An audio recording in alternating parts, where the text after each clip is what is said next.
made known my love for men. I have shown them ardently I desire their salvation. I have revealed my heart to them. This devotion has been light cast over the whole earth, and today is a powerful means of gaining souls, and so of extending my kingdom. Now, I want something more, for if I long for the love in response to my own, this is not the only return I desire from souls.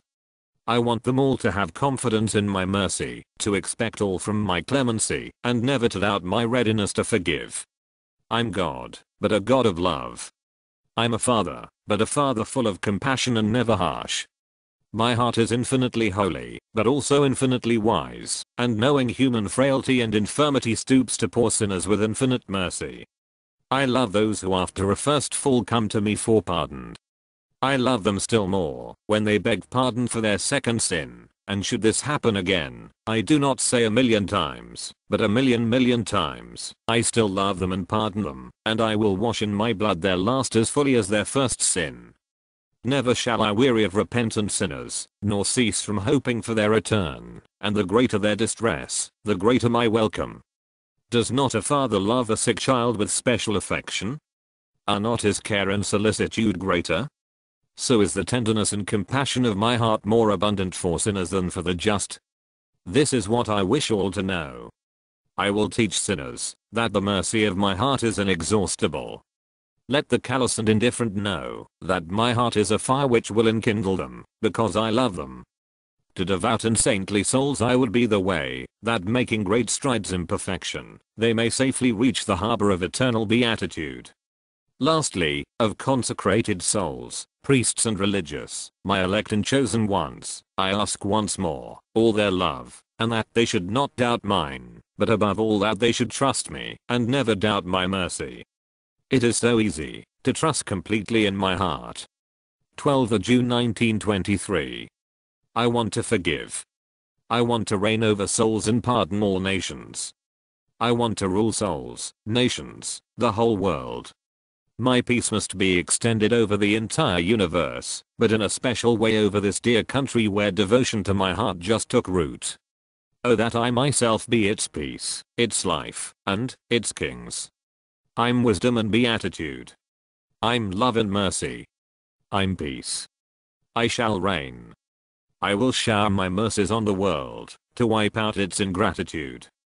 To make reparation for its crimes, I will choose victims who will obtain pardon, for there are in the world many whose desire is to please me, and there are moreover generous souls who will sacrifice everything they possess, that I use them according to my will and good pleasure.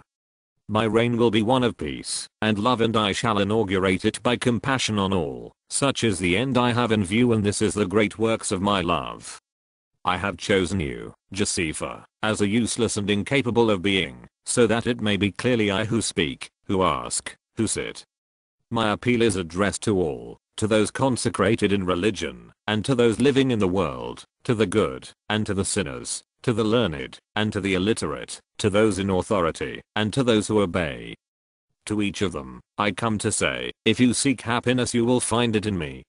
If riches, I'm infinite wealth. If you desire peace, in me alone is peace to be found. I'm mercy and love, and I must be sovereign king. Let him, the bishop, not be surprised at the kind of instruments I use, for my power is infinite and self-sufficient. Let him trust me. I will bless his undertakings. And now, Josefa, I shall begin to speak direct to the world, and I desire that my words be known after your death. As regards to yourself, you will live in the most complete and the deepest obscurity, and because I have chosen you as my victim you will suffer, and overwhelmed with pain, you will die. Do not look for rest or alleviation, you will find none, for so have I despaired things. But my love will uphold you, and never shall fail you, and note this death foretold by our Lord did take place as our Josefa died in absolute agony but praising God. All my longing is to set souls on fire, those of the entire world. Alas, they turn from the flame, but I shall triumph, they will be mine, and I shall be their king. Suffer with me, that the world may know me. It is by suffering love will triumph. 13th June 1923. Message for all mankind. Mankind must know me. I want man to know my love. Do they know what I have done for them? A father had an only son. They were rich and powerful, served by devoted retainers, and surrounded by all that makes for honor, comfort, and pleasure in life, and nothing neither person nor thing was wanting to their good fortune. The son was all in all the father, and the father to the son, and in each found in the other perfect contentment, thought not so as to exclude others, for such noble and generous hearts felt sympathy for anyone in distress, however slight it might be. Now it came to pass that one of the servants of the good master fell ill, and as the danger increased, the only hope of saving her life lay in the application of powerful remedies and most careful nursing. But this servant lay at his poor and lonely home, at which the master felt alarm, for if left deserted, the man would certainly do what was to be done. True, a fellow servant could be sent to minister to him, but such service done for gain rather gave no assurance against possible neglect. So moved with compassion, the master called his son, and told him of his anxiety. He explained how near death the poor man was, and that the most unremitting cave alone could save him. Like father, like son, the offer to go himself to succor the dying man is made at once. He will spare neither trouble, health is firmly re-established. The father accepts his son's offer, and willingly allows him to take on the likeness of a servant, that he may serve him who is his slave. Many months go by, months of anxious watching by the sick bed, till at length health is restored, for nothing has been spared that could not only cure his sickness, but also ensure his complete well-being. And what of the servant? With a heart overflowing with gratitude, he asks what he can do in return for such marvelous charity. Go, he said, seek out my father, and with restored health offer yourself to become his most faithful servant in return for his liberality. Overwhelmed by his obligations, the man stands in humble gratitude before his benefactor, and proffers his services gratis, forever. What need has he of remuneration from such a master, who has treated him not as a servant, but as a son? This parable is but a pale image of the love I bear to mankind, and of the loving return I look for from them. I will explain it, so all men may know my heart. Help me, Josefa, help me to let men know how I love them. For this am I come, that they may know, that they may never find true happiness except in me. Suffer, Josefa, and love, for we too are out to conquer souls. 14th June 1923. Humble yourself to the very ground. Adore your God, to make reparation for the contempt and offenses he receives from the greater part of mankind. Love him, to make up for their ingratitude. And now write. Jesus explains the parable. God created man out of pure love. He placed him on the earth in circumstances that ensured his happiness until the day of eternal bliss should dawn for him. But to have a right to such felicity, he is bound to keep the sweet and wise laws laid down by his Maker. Man unfaithful to this law, fell grievously sick, sin was committed by our first parents, and all mankind, their descendants, contracted this guilt, and lost their right to the perfect beatitude, promised them by God, and pain, suffering, and death became their lot. Now God, in perfect bliss, has no need of man, or of his services. He is sufficient unto himself. Infinite is his glory, and nothing can diminish it. Infinite in power, he is also infinite in goodness, hence he will not allow man, created out of love, to perish. Instead he met the grave evil of sin with a remedy infinite in price.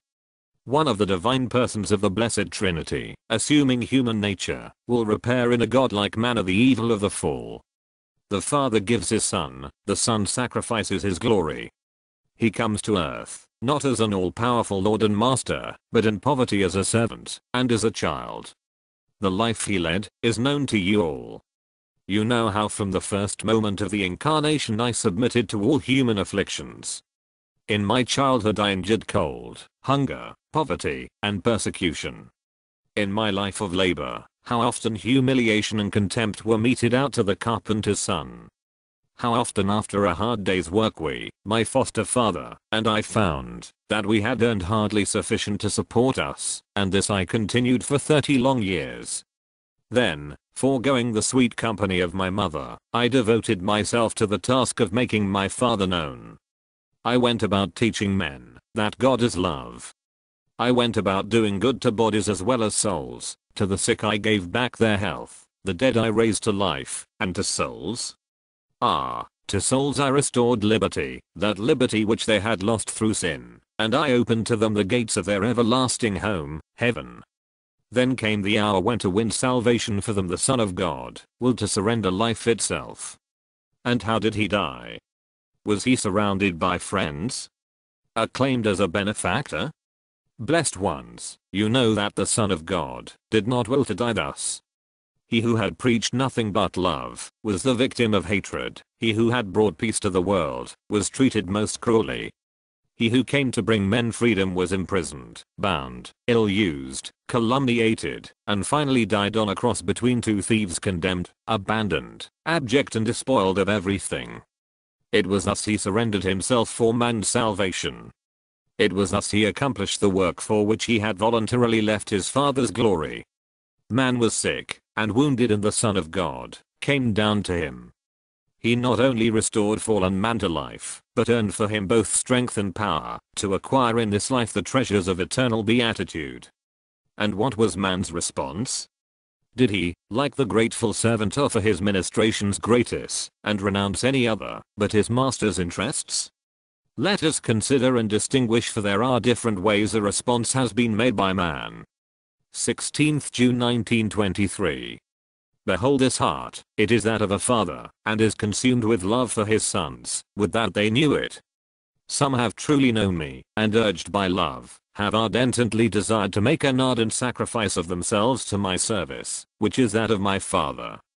They begged to be told the greatest thing they could do for him, and my Father answered thus: leave your home, give up your possessions, and having surrendered self, come follow me, and do whatever I tell you.